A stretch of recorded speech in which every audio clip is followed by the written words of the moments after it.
we have a quorum. I'll do the script first. First, I'll just confirm that everyone can hear me. So Beth, Yes, I hear. Prabhu, I'm here. Doug. He may have stepped away or he's still on mute. I'm here. Oh, okay. All right. John.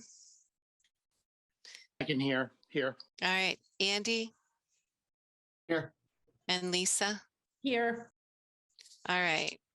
So this open meeting of the Library Planning and Building Committee is being conducted remotely consistent with Governor Baker's executive order of March 12, 2020, due to the current state of emergency in the Commonwealth due to the outbreak of COVID-19.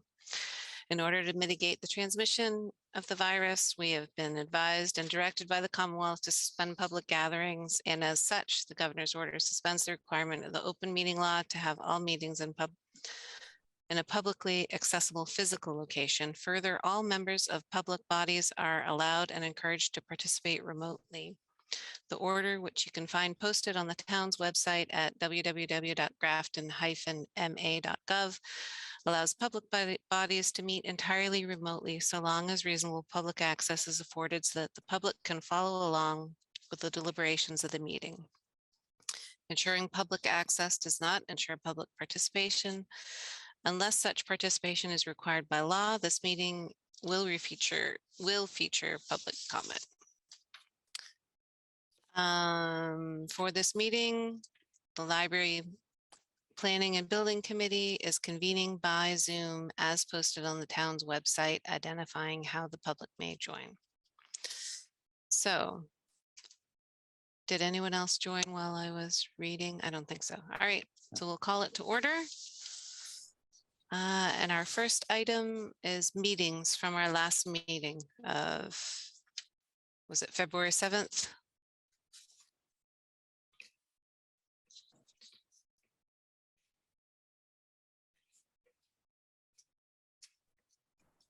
All right. Has everyone had a chance to review them? All right, do I hear a motion to approve them? So move. Stevens. All right. And a second? Second. Prabhu. Prabhu. All right. So Beth, Aye. Prabhu, Aye. Doug, Aye. John, Aye. Andy, Aye. Lisa, Aye. and Julie is aye, so that passes. What is our next thing? All right, so for the bills, that's why we're having this meeting. The reason why we're having the meeting is for that bill from GBCI, which I hadn't seen a copy of. Does someone want to just talk about what this bill is for? Hi, this is Beth. I can. Yeah. So I would have gotten forwarded out. So bills don't generally come to me. They're going to Andy. Yeah. So this is, I believe it's for our lead certification application. I think they wouldn't take a check. We can only pay on a credit card. So we put it on the town credit card. Okay. And my understanding is it's the application fee for the building, $2,740 even, Right. paid to Green Business Certification. All right. And there's a big packet So- of paperwork that we're paying a consultant to put together for us. She's been fact checking all along through the process so that we can try and get that silver lead certification that will give us a financial impact for meeting silver lead certification. Okay. Yep. and Just this was a- done just a quick- once, Ron, this was done once before, early in the project with Andy. Same type of deal. But I don't remember, we must have discussed it in this format because it was processed the same way, I think with the town credit card or something. But it's done with Andy Deshane. So this time, I think William did it with the town. And the invoice ended up on Beth's desk, but before it was to get the process going. The process is now done. We're actually submitting to the Green Building Council for review. But they won't start the review until the invoice is paid. Oh, okay. All right. And plus, there was the question of wanting to get it paid before we get interest on the credit Right, card. right. So, Right. all right. So I make a motion to pay Green Business Certification, Inc. in the amount of $2,740 for our lead certification application. Okay. Second. All right. So Beth? Hi. Prabhu? Aye. Doug? Aye. John? Aye. Andy? Aye. Lisa? Aye. And Julie is aye. So I declare that passed. And I think there was one more bill now. There's two more. Okay. So I had the American Alarm. I didn't have another one after that. So there's American Alarm for $855.77.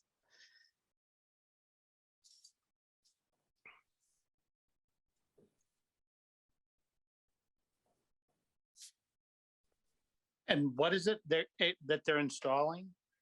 It was for installation of either or both the fire and burglar alarm. This is not part of like a regular contracted monitoring service. The library has that as an expense.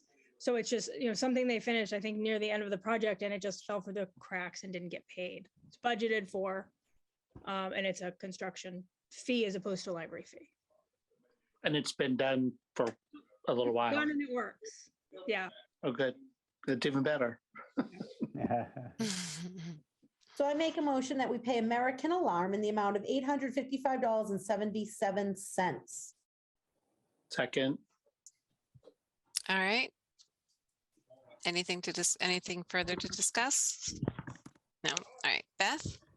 Aye. Prabhu? Aye. Doug? Aye. John? Aye. Andy? Aye. Lisa? Aye. And Julie is an aye, so that passed. And then Beth, what was the, So Ron Did- forwarded the pay app for CTA, which we could hold off until next week. My response was, I think, to Mark and Andy, I need somebody to sign off on it before it comes before the committee. And so somebody would have needed to say, yes, it's good to be paid. And then you all should have had a chance to review it. So it's fine to table it, but I do have it. As long as CTA okay. can wait another week for their money. Yeah, I mean, it's the end of the month, and so Aye. typically this committee wouldn't be meeting until next week anyway. So, so yes, the invoice is fine, but everyone on the committee should get a chance to look at it first. All right.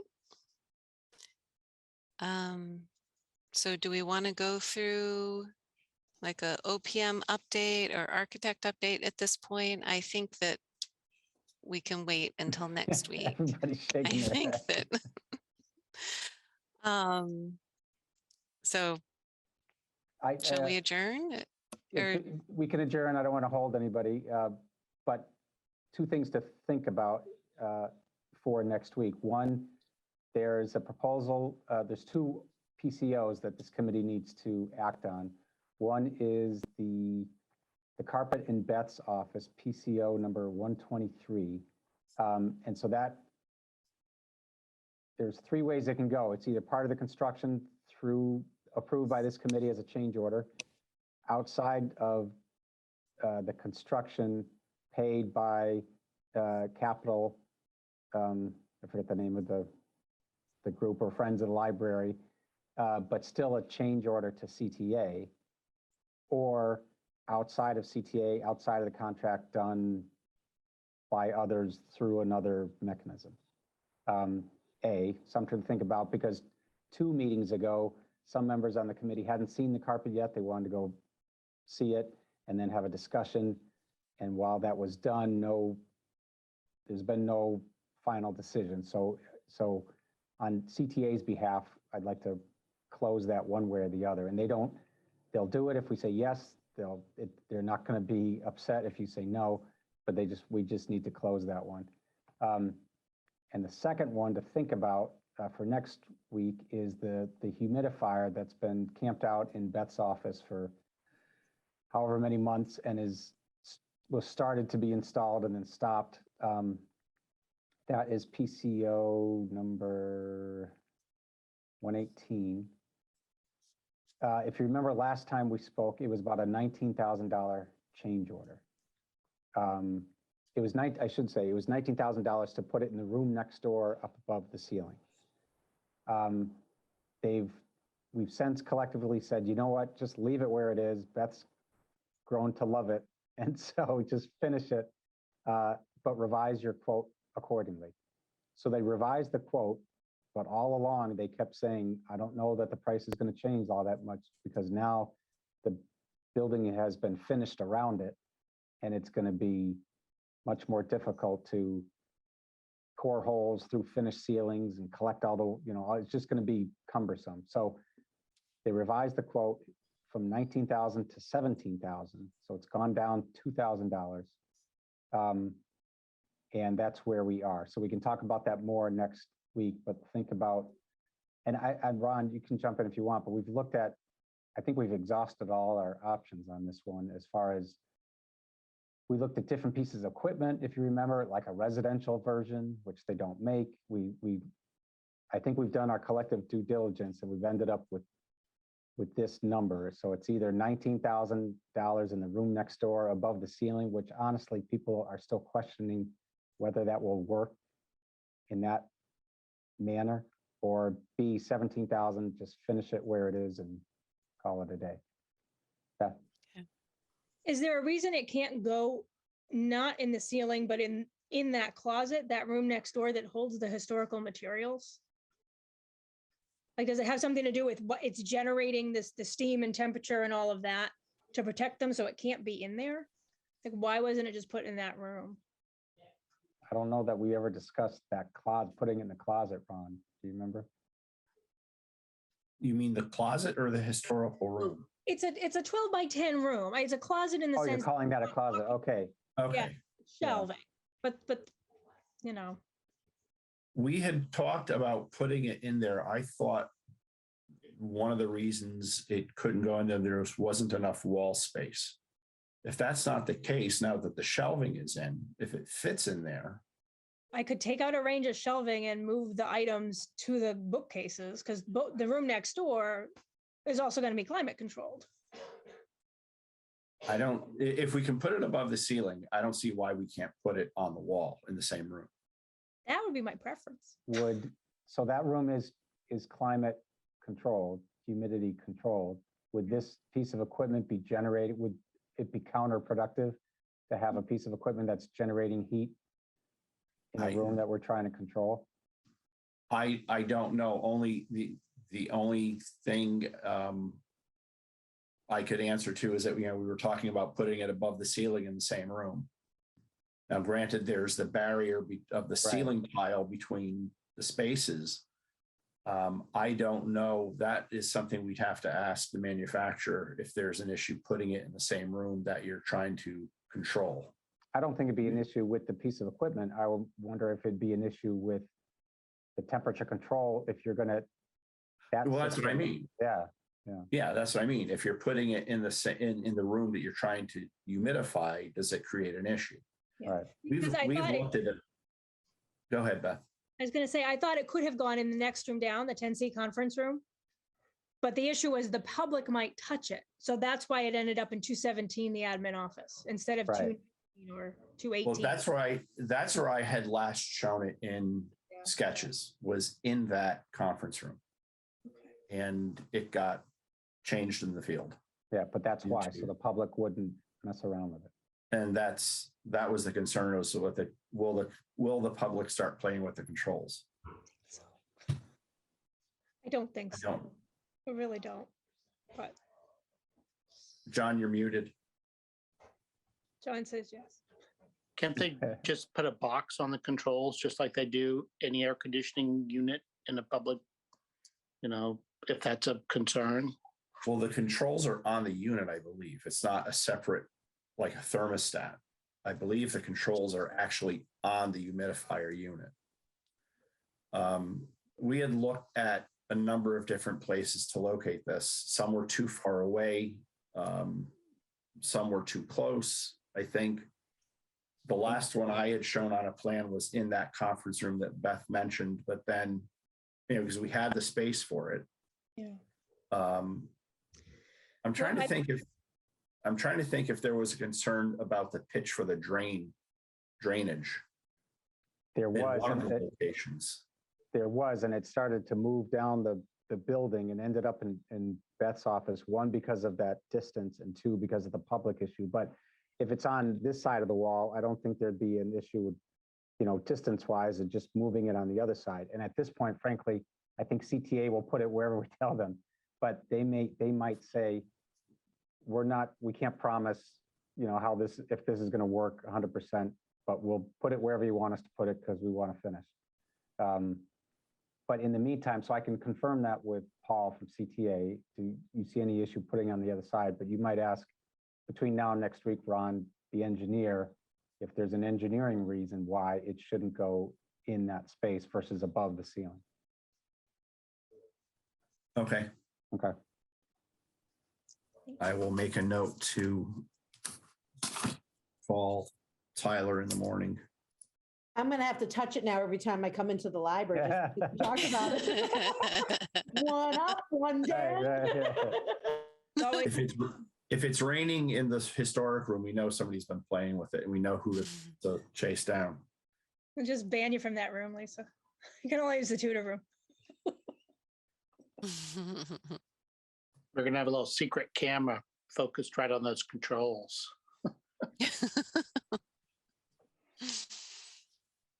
All right, I'll ask Tyler if he sees any issue with putting it in the conference room immediately adjacent to the storage room, to the storage. Okay. The 218. storage room. I think it could go in 218. I can lose the range of shelving. So it can just flip on the opposite side of the wall. Right. Okay. Okay. Okay. Very good. I think that's everything for tonight then. Sorry, I have a question about the previous thing, the carpet.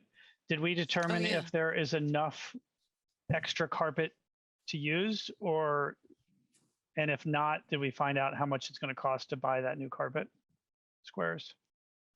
I don't think so. I thought that I had said I would price out an area rug, which would probably be 10% of the cost. Yeah, you did. And that was one of the, but it's all been informal, and I'm trying to formalize, get formal direction on, is the area rug the answer? In which case it's a FF&E purchase. If redoing the carpet is the answer, then which bucket basically is it coming out of? I have in our notes from last time that Doug was gonna ask the friends. That was what I think we landed on the last time we met. At least that's what I have in the minutes. The That's capital what- campaign, actually. Capital, I'm sorry, Capital yes. campaign, Yes. Right. And so But then the and the question came back is what's the cost? Because we don't know the cost. And if we can use the existing tiles, obviously, then we're just paying for the takeout and install. So the cost of Higgins is $3,004. So, but that's labor and material. So I can find out. That was using new carpet tiles or the existing overflow? No, new. Oh, I see. That So would that's be kind of new. like the max cost is $3K. For that was just them. With everything on top, it's $3,992.89. So $3,400. So that will. I kind of recommend that you still keep your attic stock, whatever it is you have, because it's the very beginning. I'd hate for you to use it all up, and then down the road, when you need them, you won't have them. Right. I agree. Okay, well, we can bring this to the next meeting then. Okay.